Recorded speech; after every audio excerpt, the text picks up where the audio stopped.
तुम्ही पाहत आहात MCN न्यूज मराठी। अकोला जिल्ह्यातील बाळापूर पोलीस ठाणे हद्दीत सीबीआय अधिकारी असल्याचा बनाव करून 25 लाख रुपयांची रोकड लुटणाऱ्या 2 आरोपींना स्थानिक गुन्हे शाखेने अवघ्या 12 तासात अटक केली। पोलिसांनी लुटलेली संपूर्ण 25 लाख रुपयांची रोकड तसेच फिर्यादीचा मोबाईल हस्तगत करण्यात यश मिळवले आहे। 21 जून 2026 रोजी खामगाव येथील एका व्यापाऱ्याकडून स्वतःला सीबीआय अधिकारी असल्याचे सांगून जबरदस्तीने 25 लाख रुपयांची रोकड हिसकावून नेण्यात आली होती। गुन्ह्याचे गांभीर्य लक्षात घेऊन पोलीस अधीक्षक अर्चित चांडक यांच्या निर्देशानुसार LCBची 3 विशेष पथके तयार करण्यात आली। पोलिसांनी रात्रंदिवस तपास करत खामगाव बाळापूर मार्गावरील सुमारे 50 CCTV कॅमेऱ्यांची पाहणी केली। तांत्रिक व गोपनीय माहितीच्या आधारे आरोपींची ओळख पटवून खामगाव येथील हार्दिक मनोज कुमार गुरबानी वय 22 वर्ष आणि साहिल नंदकिशोर नथानी 25 वर्ष वय यांना ताब्यात घेण्यात आलं। चौकशीनंतर आरोपींकडून लुटीतील संपूर्ण 25 लाख रुपयांची रोकड, फिर्यादीचा मोबाईल, 2 दुचाकी आणि 2 मोबाईल फोन असा एकूण 27,50,000 रुपयांचा मुद्देमाल जप्त करण्यात आला।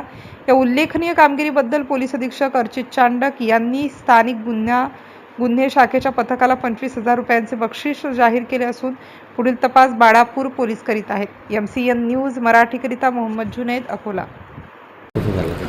काल बालापूर पोलीस स्टेशनमध्ये एक असा घटना घडली की एक फिर्यादी आला आमच्याकडे आणि त्यांनी सांगितलं की 2 माणूस आले होते बस स्टँडजवळ आणि त्यांनी फिर्यादीला एक CBIचा कार्ड दाखवला आणि CBIचा कार्ड दाखवून थोडासा धमकावला की तुमच्याकडे जे काही पैसे आम्हाला द्या आणि नंतर बलजबरीने ते बॅग 25 लाखाचा बॅग हिसकून घेतले। आणि हे गुन्ह्याची संवेदनशीलता बघता मी स्थानिक गुन्हे शाखेची टीम नेमणूक केली होती। PI लेवल 12 तासात त्यांनी 2 आरोपी आयडेंटिफाय केले। 12 तासात त्यांना जेरबंद करून 100% रक्कम 25 लाखाची आम्ही रिकव्हर केलेली आहे। 3 मोबाईल फोन्स, 2 दुचाकी असे 27.5 लाखचा मुद्देमाल जप्त करण्यात आलेला आहे। हे 2 आरोपी साहिल गुरबानी आणि नथानी हे खामगाव शहरचे आहे। याच्यामध्ये एक आरोपीने जे फिर्यादीचा जे मालक आहे तिथे काम सुद्धा केलेलं आहे, दुकानदार, त्याचा काही किराणाचा व्यवसाय होता। आणि अजून आमचा तपास सुरू आहे, बालापूर पोलिसांचा तपास करणार आहे।